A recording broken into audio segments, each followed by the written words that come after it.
Yes, folks, hello and welcome back. It's another episode of CamBro Conversations, and today I'm joined by David Hatt, an online coach and the founder of MTN Coaching. David, welcome to the podcast.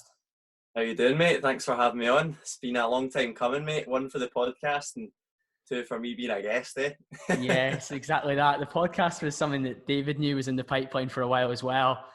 And in terms of people that I would want to get on, when you think of the headline business and fitness, David was one of the people that fell into that category. And with somebody that's built a really successful business, I think there's a lot that you can bring to people that are PTs, but also those that, like myself, who work in the corporate world. There's a lot to learn from somebody that's got their own business and some of the principles behind the growth as well. Yeah. It wouldn't be a podcast if we didn't ask you for a nice introduction, David. So do you want to tell us a little bit about your background and probably focus on how you got into fitness for starters? Yeah, perfect. So I've been in fitness in the industry 6.5, coming up to, it might be 7 years now, actually. Started off always into sport, the classic kind of fitness answer. Played a lot of sport when I was younger. I'd done sport karate for a number of years, so I'd done that for about 12 years. How I got into the gym, I actually had to put on a little bit of weight. I had to gain about 6 kilo in order to step up a weight category. So started hit the gym, done the usual, chest, shoulders, arms. That's what I had to get bigger, even though legs might have made a bit more sense for a combat sport. But yeah, I did add a little bit of size, got a little bit of muscle on me. And yeah, that's kind of how I started to actually get into the gym regarding breaking into personal training. I left school, got into uni, didn't want to go, decided it wasn't really the right path for me. Had a part-time job in IKEA, decided to go full-time. So I was the guy in the flat pack, the guy putting things on trolleys. And yeah, as much as IKEA is a good company to work for, it wasn't exactly inspiring work. And I knew it wasn't something I wanted to see myself doing in the long run. So yeah, I was training hard. I was still competing. I was still training in the gym. A lot more people were kind of asking you questions. How did you get abs? How did you build a chest? The classic things that you get. And as the kind of questions rolled in, it was a case of, you know what, I think I've actually got something here. This is something that I enjoy. I've always enjoyed sport. I've always enjoyed fitness. And I have always enjoyed helping people. Because even when I was doing karate, I was okay. I was like Scottish champion. I competed at a British level. I did compete abroad. But I was never like top level. But I always loved kind of helping those that were coming up. So I think I've always enjoyed helping people. I've always enjoyed fitness. It was kind of like a natural progression into doing the personal training courses. Yeah, absolutely. I think if we look back over that background of being involved in the sport, coaching others and supporting maybe the younger members of the karate team or the karate club, and that being a transferable skill, and I can completely see where that comes from. People asking you, like just your friends at that age, saying to you, "Oh, how did you get such good arms?" or "How did you get a bigger chest?" or "How come you've got a six pack?" And I guess there's a natural progression, and you decided that rather than a career in IKEA, which you didn't see yourself sticking at for a long time, you pivot and you go into something you do care about. What did that look like then in terms of where did you start out and what's the qualification process like? I probably know the answer to this, but be interested to go. We've had pretty in-depth conversations about the lack of qualifications needed, I suppose. But yeah, I love telling people this. I done the typical cookie cutter personal training course. It was 6 weeks, 9 to 5, and David Lloyd through the training room. And yeah, I mean, these courses they're horrendous. I'm not gonna lie. Like I've got no ties to any companies right now, but a lot of them it's getting you a qualification. It's getting you a little piece of paper. Pretty much everything that you learn is basic anatomy, which you never use. How the heart works, how the muscles work, what muscles you have. Don't get me wrong, these things are interesting to me now, and they do offer like a level of expansion when you're speaking to clients and things, but it's not something that I use on a weekly basis. So yeah, I mean, these courses, they're getting you through your health and safety, basic anatomy, and then they're throwing you at the deep end. You're qualified level 2, level 3 personal training, and you can go and train clients. And I think Yeah, I think it's crazy. Looking back, obviously, I'm happy. I invested, I don't know, 3.5 grand. I done the course, and then I could go in PT. I think it's great. I didn't spend much time at uni, college, any of these things, which I know more people are doing now. And I'd say that's the right route, guys. If you are thinking about getting into fitness, take your time and learn. Take the time to maybe do a college course at least. Or if you do have quite a kind of high level of knowledge already, like maybe do these courses if it is just that foot in the door that you need. But all you're learning after qualifying is it's throughout the years and throughout the experience of coaching clients, being on the gym floor, answering questions online, and just generally you need to be big on self-development. We're going to talk about that anyway, but you also need to be big on like developing your own education within the field, which no one does. Yeah. You need to learn about nutrition, you need to learn about anatomy that's transferable to clients, you need to learn about training, you need to learn about training approaches, periodization, these things that just aren't covered in the courses. So yeah, I done the 6-week course. First gym I went to was Exercise for Less in Renfrew. We've trained in there a few times. Yeah. Got some photos in the spin studio, mate.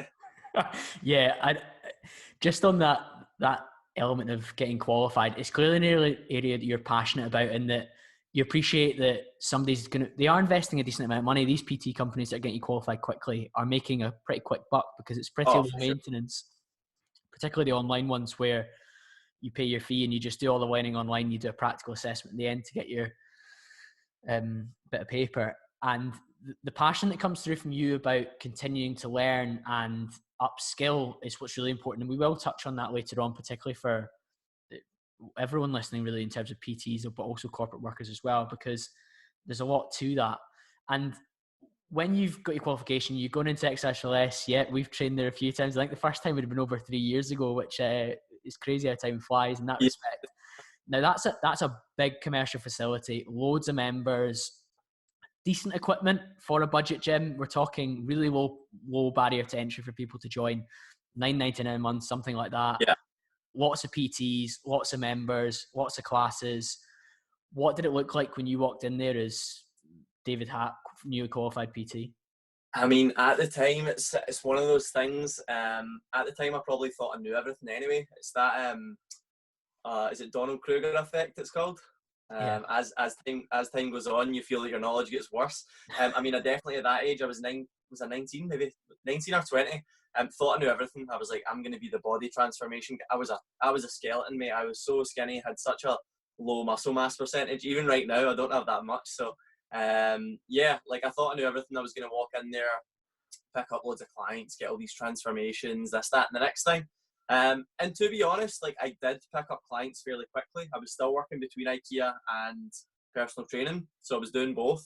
And it only took me about 6 months to build up a kind of busy enough clientele base in order for me to go full-time personal training. So it didn't actually take me that long. Reason being was because I'm from Paisley, which is right next to the gym that I was working in. I had a lot of contacts. I had a lot of friends with family that weren't trained. So I was definitely lucky in that respect. I got a lot of kind of clients. It was almost like, yeah, I'll go and train with David and give him a bit of business. It was definitely that for the first few clients, and there's no denying that. But that obviously spiraled into getting the odd result or getting a little bit more reputation. I was building social media. I was building just general reputation as a coach that was kind of reputable, at least in that gym anyway. Absolutely. And when we consider that part that you've said there, where appreciate you're getting some clients off of preformed relationships, but also seeing you busy in a gym and training them in your style with your enthusiasm, that's infectious. That drives clients. Yeah. Results is what matters most. And even at that stage, you would have been on social media, which it would have been probably Facebook back then before Insta. Yeah, Facebook, man. I used to kill it on Facebook. I used to get like 100 likes, man. It was amazing. Yeah, and that just shows that you knew from the start that was going to be an outlet to grow your business and reach more people. Because if there's one thing that I know from selling in my space, it's that social proofing works. When people see you do something for somebody else. So in my space, it might be a whiskey business sees that we look after another whiskey business and we do that well. They've got confidence that we can do it. So if Sharon, the 40-year-old mum of two, sees that David can get Susan, the 40-year-old mum of two, and she thinks that's the PT for me. And that's what you were Yeah. doing from the start across a wide range of different demographics. It wasn't just one kind of niche at that point. Yeah, I think you're so right. Like, social proof is one of the biggest drivers for any business. I don't care if it's insurance, personal training, copywriting, videography, photography, whatever it is. Like, social proof is so important, and it's something that people overlook, and it's something that we've not overlooked. It's something that even when I didn't know what social proof was, I was still doing it. I was still utilizing it. I was still talking about my clients. I was still showing off. Like, I mean, I didn't get results. I wasn't getting life-changing before and after photos, but I was screenshotting WhatsApp messages of my client Jackie who'd lost 6 pounds or 3 inches or whatever it was, and people were like, "Oh, that could be me. Like, that could be me," and that's what ties people in. Yeah, I think social proof is something we play on big now as well because we have so much of it. But certainly back in the day when I probably didn't have a lot, I played on what I did have, and I probably played on it a lot. So yeah, it's definitely a big driver for any business. You're so right.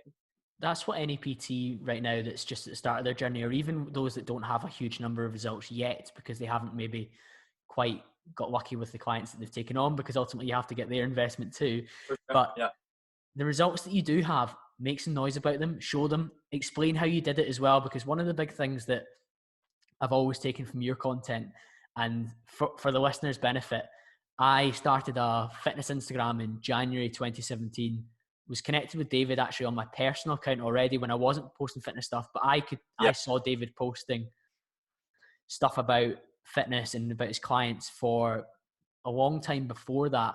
And so he kind of built that reputation up for me, who's somebody that was quite self-sufficient in their fitness, but I knew that David would be a good coach to go to, and that's shown by the content that you put out there, and also the kind of noise and the racket that you make about the work that you do. And it's only natural you want to be positive about what you do, but sometimes I think some PTs are underselling what they do, or they're not making enough noise about the process that somebody goes through. Yeah, I mean, like every third post from me is a picture of my laptop, a picture of my screen, a picture of my coffee. Like, I do like to promote that I'm working hard, because it kind of, at least the clients know that you're putting in the effort for them as well, but also lets future clients know that you are someone that's dedicated, which I am. I'm not just taking these photos and pissing off and watching Netflix. Like, I do post a lot about the work I'm doing and when I'm doing it. One, because I do a lot of it, is something that I'm quite proud of, how hard I work as well.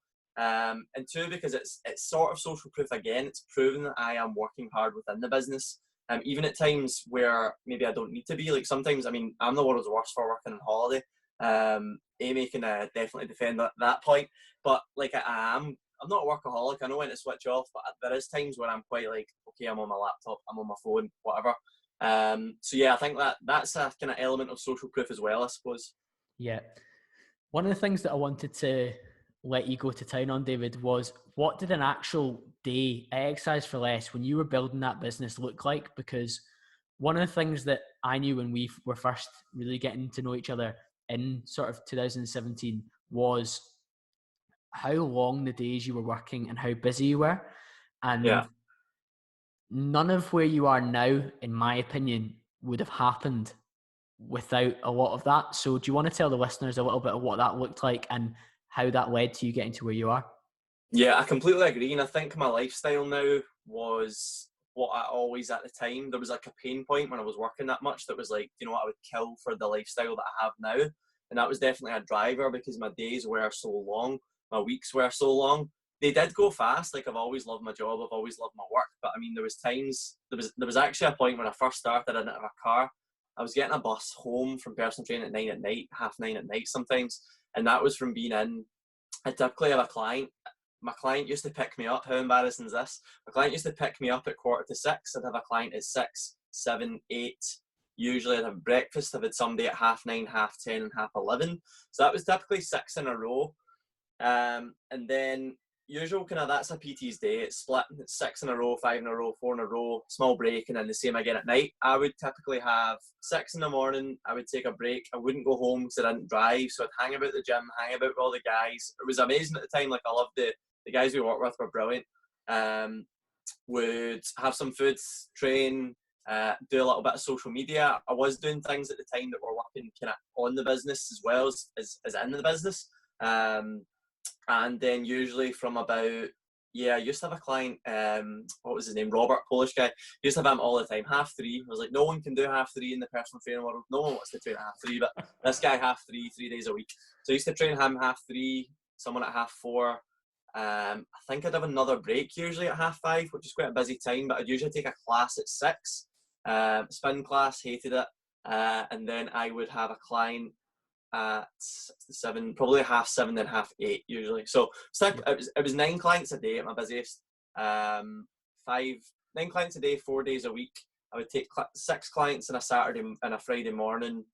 Wouldn't work Friday night. I've always set that boundary, and would take 4 on a Saturday morning. So I don't know what that works out. That's 40, 45. It's probably 50 sessions a week, and that was for at least 18 months, probably closer to 2 years. Probably 2 years of consistent 50 plus sessions a week, because there was other things I was doing out with that, the odd Sunday, the odd Saturday afternoon and whatever. For me, you're looking at that, and that's a big investment where you've got 6 a.m. in the gym till 9:30 in the gym. You're interacting with all the people that you're officially coaching one-to-one. You're interacting with all the people that come in the gym as well, because you're waiting around, having some food, going to train. You're involved in that process as well. And I know there's a kind of theory where people talk about 10,000 hours that you clock up. Now, you've not clocked up 10,000 hours there, but when you clock up 10,000 hours of a particular skill, so it might be hitting a golf ball, it might be pitching an insurance document, like I would do. Yeah, but you become an expert and you start to build up that ability to do it to a higher standard than people who haven't done that amount of time. And you were kind of putting miles on the clock there and refining your craft, probably getting better results as the time went on, because you realized who responded better to what and who didn't respond well to certain methods as well. And you knew how far you could push certain clients. You knew how receptive certain clients would be to a more extreme goal or a more challenging goal. And I think for anyone that sees the headline of this podcast, which I'm sure we'll title it something clickbaity like build a 6-figure business in 18 months, whatever, then they will think, oh, that was done in jig time. He just got his laptop out and put up a few transformations, did a few Instagram posts. The people that didn't know you when you were working at Exercise for Less, and I was going to say slaving away at Exercise for Less, that's not the right term, but really grafting hard, long days, putting all your effort into your clients and supporting them outside of that as well. That's what people don't see when they now see that you do have a car, you've got a nice Audi, you've got a good business. They didn't see the bit where you had to put in the effort that often is forgotten about to get to where you are. Yeah, I think that comes with anyone that's deemed to be successful. And obviously in my head, I am not half of where I want to be at. I wouldn't deem myself as successful in the industry yet, but I am trying to make that mark. But yeah, I think anyone that's deemed as successful, I mean, this is discussed all the time, probably to death, and anything self-development. But anyone that seemed to be successful, it's always like, they were natural at it. It took them X amount of time. It didn't take them a lot of time. They kind of just fell into it. It's like, no, like there's always anyone that does something to that higher level or that higher degree. You look at athletes, musicians, actors, politicians. They have put in the hours. People don't see the hours because you're probably not well known, and then you're well known. They don't see all this. And it's the same with any business, and not even any business, anyone with any kind of ounce of success, they have put groundwork in somewhere along the line on any field. I will say that. Now, after this sustained period of one-to-one, I know you had a stint at a private member studio that you still coach out of now, actually. Still train at. And you had your sabbatical, David. Did you want to tell the listeners a little bit about what you got up to for a year? My gap year, well, it wasn't in Zante, and I wasn't 17, and I didn't sleep with 50 women. It was how many years? I think I'd been PTing 4 years, 2.5, 3 years in Exercise for Less, and about 8-9 months in Commando. It's a private gym, and kind of just decided I wanted a change. I was, like I said, I was probably doing those hours for 2+ years, 50 session weeks. and my life was good. I was making a lot of money. I was going on holiday twice a year, nice places. I had a good life, but I'm quite like I wasn't that fulfilled. I kind of just got a bit stagnant. I'd reached some of the goals. I'd reached the 50 session goal, or the 40, and then the 50, and then whatever. Was also running group sessions at the time. They were pulling in a lot of money, so like I had a lot of stuff to keep me here. But yeah, I wanted to kind of do something a little bit different, so I just kind of up and left. I decided in September I was going to move to Dubai. Sold my car, moved out of my house. What else did I need to do? Yeah, I didn't really organise too much. My stepsister, she lived in Dubai, so we just decided we'd rent an apartment for the year. Just got up and left. I mean, that apartment was about £2,000 a month. It wasn't cheap, so it was kind of like going straight in. So yeah, I mean, I had a lot of money saved, got up and left, moved to Dubai. One of the best and worst years of my life. Like, so much happened in that year. So many ups and downs, it's probably the most I've ever learned about myself. So I would say, like, for anyone, fitness, business, whatever it is, listening, like, I would try and spend a little bit of time doing something yourself, whether it's traveling yourself, whether it's moving abroad yourself, whether it's just moving out your parents' house. Like, these things are what teaches you a lot about yourself and teaches you a lot about who you are and what makes you tick and what you do like and don't like about yourself as well. So yeah, I learned a load about myself when I moved. Now, you've left your personal training business behind. You've got a really good CV. What did you do for your income in Dubai then? Because you need to pay that $2,000 a month rent. Yeah, so like, I mean, I saved a lot of money. I had a good cash cushion when I went, and I initially said, gonna have a 2-week holiday. And when I first get there, 2-week holiday, and then I'll start the job hunt. So realistically, I gave myself a month. I gave myself the 2-week holiday to, acclimatise and get used to the place. And then I gave myself kind of 2 weeks to, I could find a job in 2 weeks was my thinking. So yeah, I went out there. I had a few contacts, a few people I kind of knew that to maybe message about things. They all fell through. So I'd met some friends. I was meeting friends through friends, blah, blah, blah. So I was beginning to build a little bit of a social network out there, which meant I was socialising more, which was amazing. I was out all the time, boats, brunches, pool parties, whatever, you name it. Everyone thinks Dubai's a Muslim country. Dubai is the most westernised Muslim country on planet Earth. And it's like Zante, Ibiza, Las Vegas, Los Angeles. It's mental. So yeah, I fell into that trap. That was, for the full year. But I didn't actually find any work until about April. So it was about 4 months in. I had one client during that time, someone that randomly contacted me through Instagram. A girl, Sam, and her husband Jamie from Aberdeen, actually, where I was born. So really weird. But anyway, I was training them. I was charging them a crazy load of money. I hope they don't watch this, but yeah, I was charging them through the roof because I was like, I need to see what I can get away with. They were paying me about 90 quid a session, £90 per session. And yeah, I didn't have a job, didn't have much income. I was just using my savings. And then April comes, I message a woman, Anna, got in touch with her, and Jack, who owned the project. Really good company. If anyone's from Dubai, listen to this, guys. Project DXP. Definitely give them a follow. And yeah, started working for them. Started doing some group sessions. They were throwing the odd client at me, but again, I only trained 6 clients my full year in Dubai. That was 6 one-to-one clients. So yeah, that was April. It was getting to May, June. I was running out of money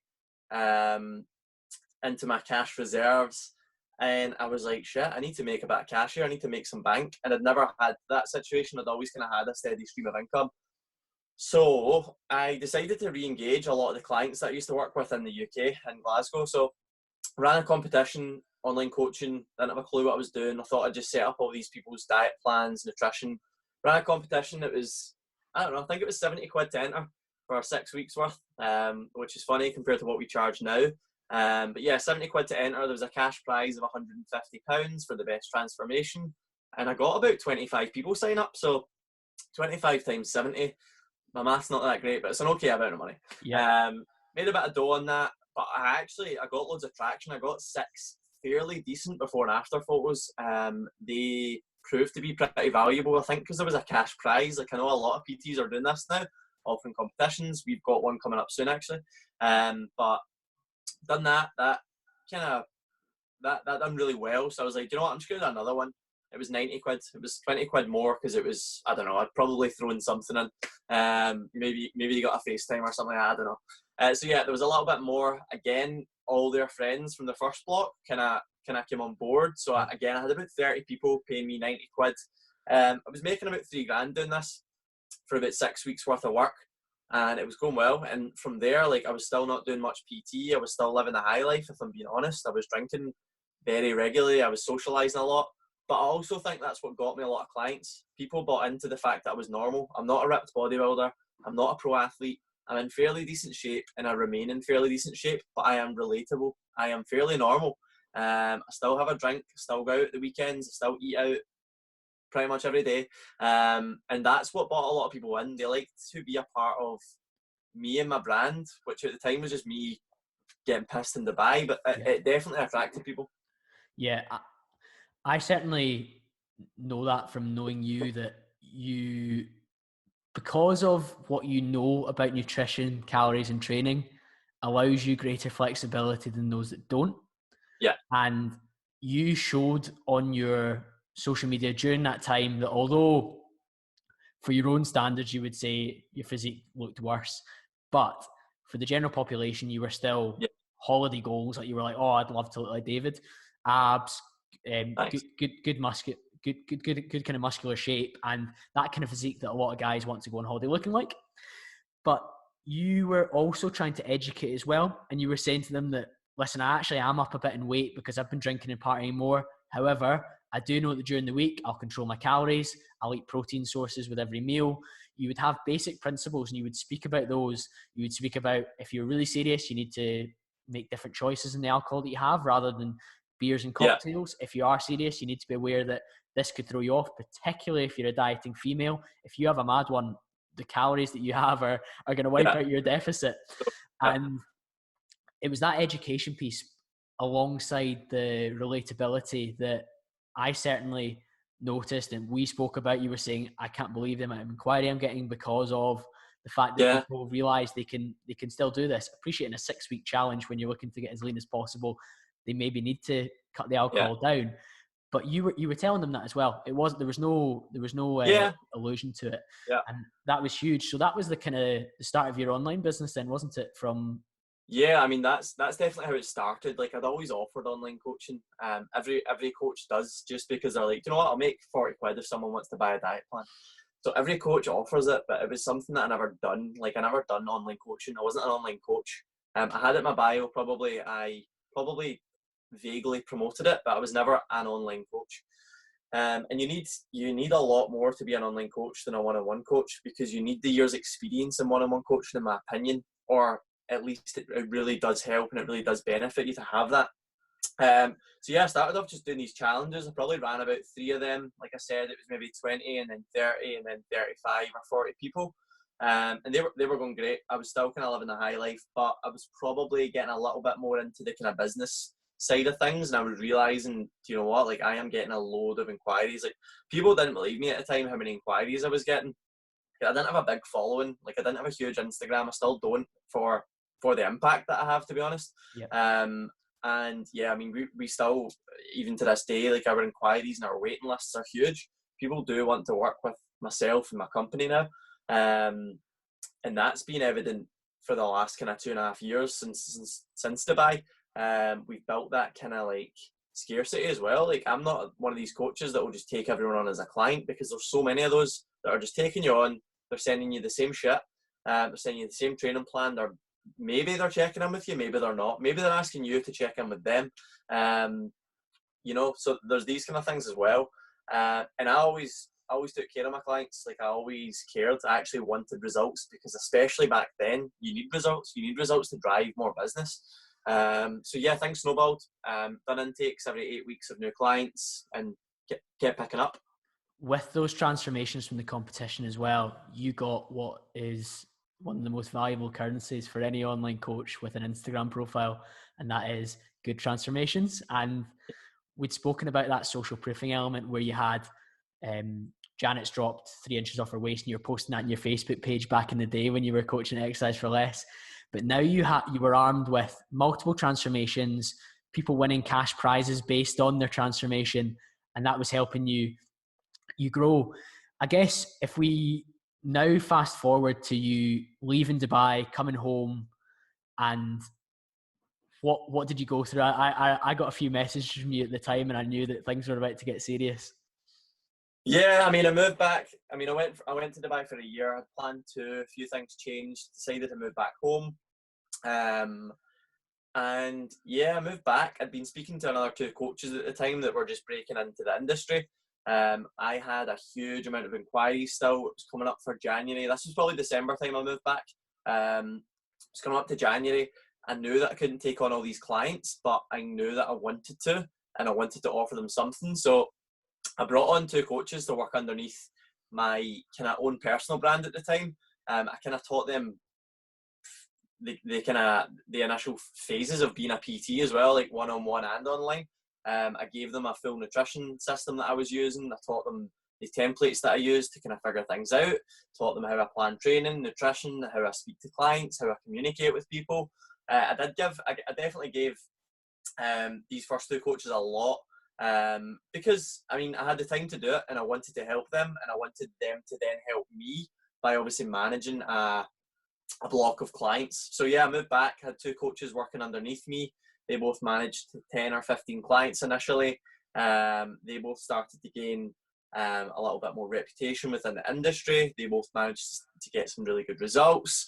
We were then seen as a little bit of a trio. And yeah, the 2 coaches I'm talking about, guys, Dale Burke Fitness and Atkin Coaching. So Dale Burke and Ryan Atkin, 2 of my best mates now. And yeah, they've been with what is now MTN since the get-go. So for the full of last year, myself, Dale and Ryan, we just ran the online coaching scene. We had 556 clients over the full of last year between the 3 of us. So a huge volume of clients, a huge volume of results as well. And yeah, just spent the full of last year scaling things, getting better systems in place, investing in accountants, investing in branding, investing in pretty much everything that you need for a company. And then November, December last year, we were like, we need a name, we need a brand for this. They can't just work under my personal brand, because at the time both of them gained such a kind of traction with their one-on-one businesses, and it was getting a little bit confusing for people. They were wanting to work with me, and then I was giving them to Ryan, but they were kind of still working with me. It was a bit like, yeah, I'm a Hatt client, but I'm also an Atkin client, and it was confusing. So we created the brand MTN, which stands for Mindset Training Nutrition. I can get into that in a minute. But yeah, we created that brand, and since then, I mean, it's only been live 4 months, but things have went from strength to strength. Yeah, of course. And one of the big things that you were saying to me when you came back from Dubai was, I've grown my business quite a lot, and I've not even been fully in it. And yeah, you were saying some pretty motivational stuff, and I quite like sending this kind of stuff back and forth with each other, because that's why we get on so well, because we're aspirational. And you were saying, just wait until you see what's coming next. And it was really a case of you put your foot to the floor, and it started to really accelerate from there. And if we get onto the subject of MTN, one of the big things that I found so refreshing was that you are building a business, not just David Hatt personal training. You're building something which can be much bigger and much stronger than just one man. And we joked about this before we came on. A lot of the time you look at maybe a personal training business, or even there's lots of other businesses, lots of other entrepreneurs where they are their business. And if something was to happen to them which took them out of the game for a period, or even if they went on holiday and didn't have access to their laptop or whatever it was, the business would either slow down or grind to a halt altogether. Whereas one of the big things with MTN is that you've built something that has a number of people underneath you who can support you and drive the company forward, even when David Hatt himself isn't maybe at full capacity, or you're not, maybe you want a week off. That's feasible now. It's got longevity, and it's got the systems in place, like you said there. You just touched on it, to offer clients something even if I'm not there. And you said this before, and we were speaking beforehand, and you touched on the fact that Dale or Ryan could manage my client list for a short term if I was hit by a car and was paralysed. Touch wood, that's not going to happen. But things like that do happen in life, and it's like I would hate for all my clients to be lost without a coach. And I know for a fact, Dale and Ryan especially, because they've been there from the get-go, they pick things up like that. They would take control of the business. And I'm so fortunate to have two guys like that would do that for me. They would drop a lot of the other shit that they've got on in their life, and they would take the rein on things. So that's the difference. Like, can you build a hugely successful online business based on a personal brand? 1,000%, of course you can. Look at these people like Mike Thurston. Look at these fitness models, Courtney D. Black, whoever it is. All these kind of Gymshark sponsor people. A lot of the MyProtein sponsors as well. But a lot of the time they're building this on a physique as well, and that's what they are offering. I'm not selling a lot based on my physique anymore, because it's not the most aspirational compared to a lot of people. We are selling things based on results and based on relatability now as well. Like I said a minute ago, we can relate to all our clients. We're fairly normal. We like holidays. We like the odd drink. And this is why we're so busy. Like, this is why we are taking the kind of lead on online fitness and lifestyle coaching. It's not bodybuilding coaching and getting you fucking shredded. It's like, what can we change about your life to make it a little bit better? But what can we also do that doing that will also get you healthier, leaner, fitter, happier, stronger? So it's not just like, we're not just looking for six packs and big asses and big shoulders. We're looking for like lifestyle changes. We're looking for people getting their confidence skyrocketing, their happiness levels going up, their positivity, their productivity. This is all things that we're driving home now. It's not just like, yeah, we can get you six pack. You can give anyone a diet plan and put them in a fucking calorie deficit. Like, it's not hard, you know that. But nailing all these other things and doing it in a realistic way is so important to us. Absolutely. And the key term that you continually say is results, because I appreciate that you can make somebody happier and feel more fulfilled through giving them a training program, a nutrition program, and supporting them. But ultimately, if they don't get the results from a physical sense in some way, shape, or form, you have probably failed, because the majority of the time, the reason that somebody pays an online coach or a PT is for a physical transformation. Yeah, it's aesthetics, yeah. And the mental and the productivity and the happiness and everything else, which is positive and fantastic, comes along with that and the process. It's a byproduct, and it's a byproduct that people don't think they want until they start getting it. People want six packs, people want abs, people want to get lean, but when they start getting this with us, but they're getting it with increased work rate, their relationships are better because they're happier and they're less stressed, their sleep's got better, they're more confident. It's a case of like, holy shit, like it's an addiction. Like, you know that making progress makes me happier than anything. For me right now, physique's maybe not my biggest thing that I'm focusing on, but making progress in my business and relationships and other aspects of my life, like that is when I am the happiest. And it's good to transfer that onto clients that maybe haven't had a whole lot of progress in separate areas of their life. And I was listening to Mark Cole's actually was voice note me yesterday talking about something, and it was about like the 7 areas of empowerment that people have. I'm not sure if I can remember them all, but it's great to focus on all these areas. They are, if I can remember, spiritual, mental, financial, familial, so relationships, social. What else were they? Physical. I can't remember. I've got them.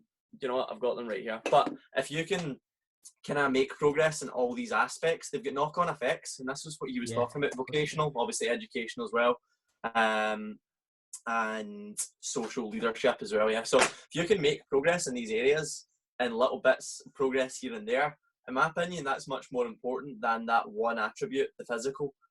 Whereas if you can make the physical, but the physical gets you the mental, and the mental gets you the spiritual, and the spiritual improves your relationships, and your relationships improves your finances, it's like, holy shit, like there's so much to kind of unlock there. It's a virtuous circle where sometimes a PT helping you and giving you that structure and accountability and that support just helps everything else. Because I see some of the messages your client sends you, and I've got friends of mine that are clients of yours that say to me, I've never been as happy and as positive than being trained by MTN. And that's great for me because obviously I'm a big advocate of people using you, but also you're still getting them the physical results as well. There's not a cop out where you say, oh, my client Sarah's really happy now, but she actually put on 3 stone when she wanted to lose a stone. And that's a bit of a cop out, but it's such a results driven business, but it's the support around that as well. One of the things that you mentioned there is you dropped the name Mark Coles. Now, many of our listeners might not know who that is. Some will. For the listeners, who's Mark and why is it important that you've got a relationship with Mark, David? So Mark Coles is probably the biggest fitness educator in my opinion. He's the coach's coach for business. So he's a fitness business coach essentially. He's probably the most reputable in the UK alongside perhaps Phil Graham and Phil Learney. I'm a much bigger fan of Mark Coles, the way he works, his values, his ethos. And yeah, he's someone that I invested in personally. I've done his kind of personal mentorship program, and it was a huge investment, if I'm being honest. Invested that in November. And for me, it has been very beneficial to have a mentor in business. It's something I've never had. It's something I've never had someone in my life that was ahead of me in a fitness business that I could ask questions to. And they've done it all. He's been there, he's done it. He's got a hugely successful transformation business. He's got a hugely successful gym. And now he's got a hugely successful fitness business, building business. But yeah, like Mark's a great guy. I've been in touch with him for 6 months, but even before that, I was consuming a lot of his content. I've been at a few of his courses, and it's definitely something I'm big on. We've touched on this before, as invest in yourself, and invest in yourself from a self-development standpoint, from an educational standpoint, but also just investing in the right relationships. Like, that's such an important thing. And for me to have quite a personal relationship with, I don't know if that sounds a bit weird, the personal relationship with Mark, but like, we chat fairly regularly, we'll voice note each other. And yes, I'm paying him for a service, but it's kind of more than that as well. And it's very important to have that. It's very important to have that investment in certain other relationships as well. And it's also important to cut ties with relationships that maybe don't serve you or offer you much. Yeah, of course. To focus on the first part of that, you're a coach who, by all accounts, people would look around in our area in particular and say, I want a business like his. But you're not resting in your laurels. You're investing in getting coaching from somebody else. So for any PT out there that's looking to grow their business, there's that option available to you to get that support and to level up and continue to level up, because they might, so your standard PT in a pure gym or an exercise for less might look at you and think, oh, that's where I want to get to, and they could use your roadmap. Equally, they could use you as a business coach in future, or whatever happens. But you're somebody that's further along that journey, but you're still looking up to see, where can I go next and how do I get there? And that's relevant for anyone that is listening to this podcast. For myself in business development, I'm always looking at who are the people in my company that are doing bigger numbers than me, who's closing bigger deals, who is opening doors to businesses which seem like they're closed to us. How are they doing it? And then externally looking outside that, who on LinkedIn is posting really powerful, meaningful sales content that I can consume? Who's posting podcasts? What trainers do we get in? External trainers that come into our business to coach us, because our business see it as important that we can help. So you're paying for external coaching effectively, just like people in a corporate role should be getting some form of external training or personal development themselves as well, because there should be no shame that even if you think you're the top executive in your space, or you're the top PT or the top online coach in Scotland, doesn't mean that you're done yet, and it doesn't mean that there's not more to learn. Yeah, like I think I touched this a minute ago, but for me, like, progress is happiness. I'm never happier than when I'm making progress. And for me, like, investing in a coach was an acceleration of progress, and it's the same for all of our clients. Could clients get abs themselves? Could they increase their confidence themselves? Could they do all these things themselves? Yes. Could they invest between £250 and £600 with us and get it a lot faster and get it a lot easier and learn from my mistakes and learn from what I know? Yes, and that's exactly what I'm doing. The investment was a little bit more than £600, but Like, that's what I'm doing, and it's taking it to that other level. I can guarantee in 4 years' time, 5 years' time, if I'm not using Mark for a mentor, I will have invested even further in someone maybe above him, or someone in a different field, someone on, I mean, those 7 areas I covered a minute ago, it might be someone that is more clued up with, well, I've actually invested in a coach myself, like physical and wellness, holistic coach. So Yep. it's not just that. There's so many aspects and areas of your life that if you want to improve, find someone that's done it, find someone that's doing it better than you, find someone that's teaching it better than you, find someone that's made the mistakes. And you touched on that obviously yourself, like in the insurance game and in the corporate world, there are so many people that have done so much more than you, and you're not going to be like, that doesn't make you jealous or annoyed. It probably fires you up, and it probably makes you want to reach out to them and ask them, what was your thought process? What made you not do it this way? Right, I'm doing it this way. Why should I not be? And it's a case of like learning from those people. And I think anyone that's got it in them to ask for that help as well, it's such a good attribute to have. And that's why guys, like our clientele base at MTN Coaching is predominantly females. Guys do not like asking for help.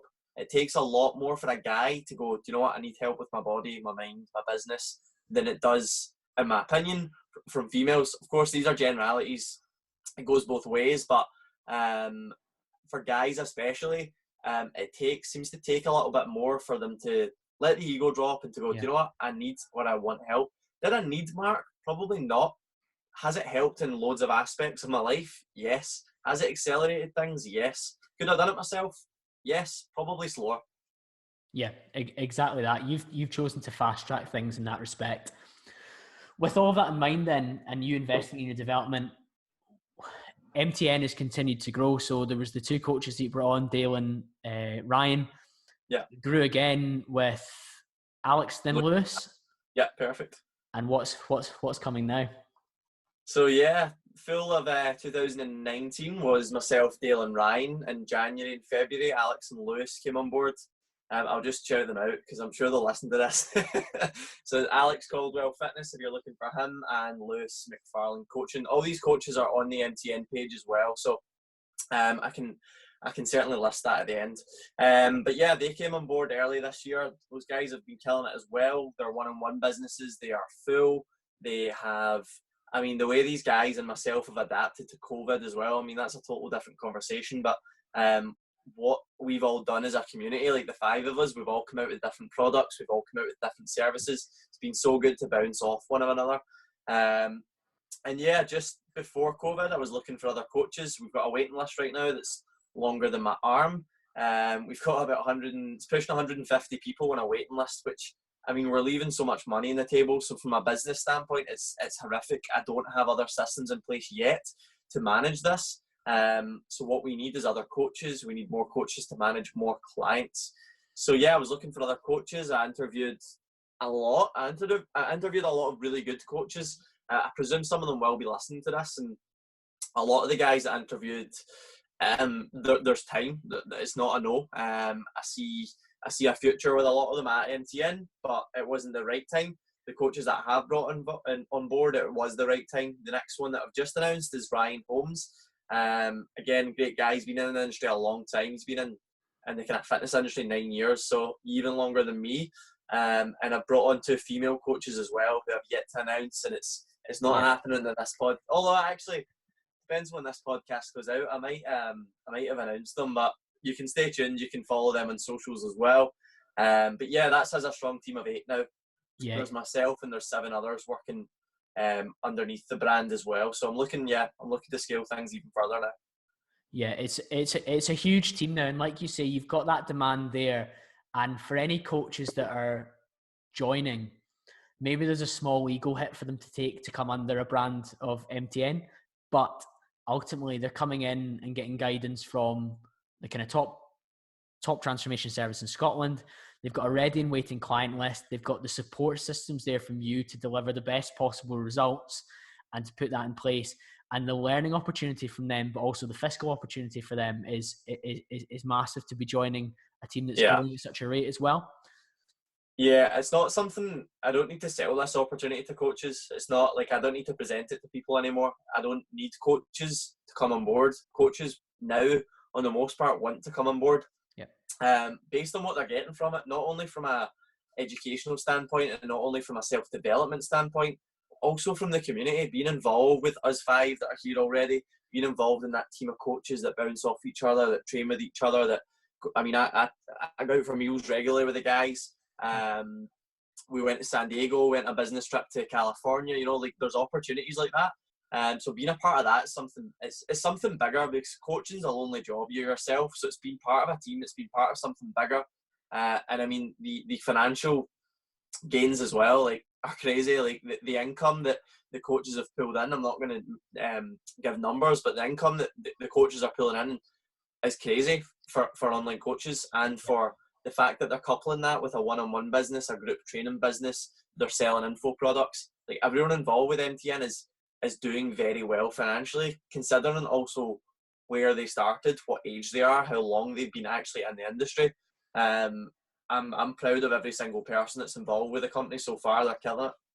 Yeah, it's a fantastic business, and one that whenever people are pointing in the right direction that maybe don't already follow you, aren't aware of you, because I know we touch different audiences sometimes, it's always one that I'm happy to endorse. And that's an important thing from a reputation perspective, when people, word of mouth is helping you grow as well, because from the start your business has grown based on word of mouth, in terms of people in Exercise for Less telling their friends about you, people in Dubai online telling their friends about you.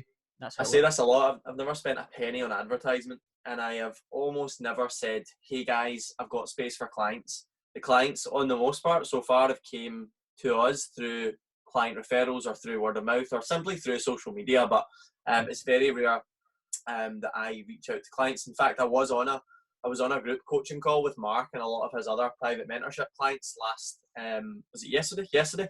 Amazing, really good call.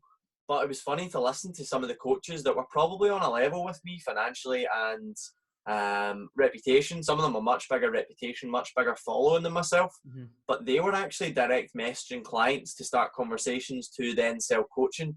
Never done that in my life. And I will say, I think coaches do need to do it. I will say I'm probably an exception because of other things that I've done. Yeah. But yeah, like for any coaches that are looking to build a clientele base, one thing that I've been speaking a lot about recently is you need to create conversations. I mean, this podcast got a great name, but you need to create conversations. Conversations are what leads to leads, what leads to clients. Clients becoming clients, people becoming clients. And it's sometimes not a case of you reaching out. Sometimes it's a case of putting out something controversial on social media, or putting up a post that gets someone to comment back or like it or click on your poll. And that's engagement. As soon as they're engaged with that, the likelihood of them converting into a sale in any respect, out with personal training in any business, is much higher. If you can get the buy-in for them and a little bit of engagement, they will be much more likely to buy into you. So I think I got sidetracked there. Sorry, where were we? No, I think that was a really powerful point though as well, because episode 4 we've just had Chris Reeve, a social media expert, on. He's been talking about how much you give value, and he was laughing. He finds influencers for campaigns for businesses in many respects, and he would absolutely be choosing somebody like you or I, who have got smaller followings than some of the big ones out there. Yeah. But followers that actually engage with our stuff. They vote on our polls. They swipe up on our links. They tag us in their stories when they're listening to our podcast, or they're doing your positivity project, or they're doing your training program, or they're doing your workout. They tag you and they reply to your stories. They comment on your posts after you ask a question at the end of your post. You say, this is the bodyweight workout I'm doing. Has anyone tried this exercise before? Or has anyone had any problems? And you then offer a solution, you offer support. And that's that piece that Chris Reeves hit on, is value. And you've just framed it in a different way, saying, I'm starting a conversation, which is adding value for them. That's the thing. It's I mean, for years I was caught up in getting X amount of followers, and I was like, right, when I have this amount of followers, I'll make this amount of money. Yeah. And if I had 100,000 followers, I'd make this amount of money. And if I had 200, if I'm being honest, I know a lot of people with a lot bigger following than me on Instagram, on Facebook, on social media, that make a lot less money through online coaching, through things like this. Again, Mark was actually talking to me about one of his personal mentor clients. The guy's got 500,000 followers. I'll not mention him. I'll tell you after though. So he's got 500,000 followers, and basically, I think it was 80% of his income was through sponsors alone. So it was through clothing companies that sponsored him and whatever. This guy was in phenomenal shape. He didn't have systems to sell training plans, nutrition plans. He didn't offer online coaching. He was leaving every stone unturned. And yeah, like, you're following, for anyone watching this, for any kind of aspiring PTs or PTs on the way up, don't get focused on numbers of followers. Get focused on number of followers that engage with you. I would much rather have 1,000 followers that 500 engage than 100,000 and 3,000 engage. You know, you want that kind of really good ratio of followers to engaged followers. Yeah, absolutely. And you can always see that when you or I post, or you and I post something that's got a fiscal value to it, because we come out of it well. I mean, especially you, David. I mean, if we think about that waiting list that you've got based on your follower numbers, like you say, there's guys with 500,000 followers, or reaching out to people, reaching out and saying, please come and use my services. Whereas you're saying, guys, this is opening up in 6 weeks' time. Please put your applications in. Well, that's the thing. Like, I sometimes feel it comes across as a little bit braggy on my behalf. Okay. I'm not doing it to brag ever. Like, I do have a very big waiting list. There's a reason for it. But it's, again, it's social proof to an extent. It's shown. It's scarcity as well. Like, we genuinely can't take you as a client right now. Which it goes against us sometimes. Like, we've definitely had clients that went elsewhere and got really good results that we then kick ourselves and go, shit, we had better systems in place. But I mean, that's some of the things we're developing right now that will definitely help with that issue. It's a great problem to have. I'm not moaning about having a big waiting list. I'm not bragging about it either, but it's important. It's good that we've got it. It's pretty much something we can tap into if we ever have space for clients. If I ever desperately need money, I suppose I could take more clients if I really had to. But yeah, I mean, as your following means a lot less than what people think, guys, and that's the same with any business. If I had 100,000 followers, I'd want a lot of them to be engaged. You know, I'd want a big engagement from that. Getting 100k for me doesn't make a difference if I get the same engagement as 10k. It makes zero difference because they won't buy.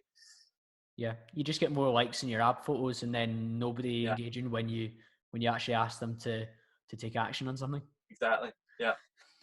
I guess to take us home then, David, one of the things that I was going to ask you is long-term goals for MTN, some of the different projects that you've got in the pipeline, and from a business perspective, particularly for those that maybe aren't PTs, what are the plans for different tiers of offering? Because you've got this waiting list, you've got more coaches coming in to deal with it, but from a fiscal perspective and a business perspective, what are you thinking about to service some of these guys? So yeah, like, I think with every business, something that we've not had for so long is a lower tier product, a lower price point, something that buys people in, something that's maybe not as valuable as online coaching, but sometimes people don't need that. We've got a lot of clients that message us solely for nutrition or solely for training. We don't do that right now because I feel the system that I've got in place, everything ties into one another. It makes sense to sell it all as one. But in the future, we will have training only things. We will have, well, I've actually already created 2 nutrition documents.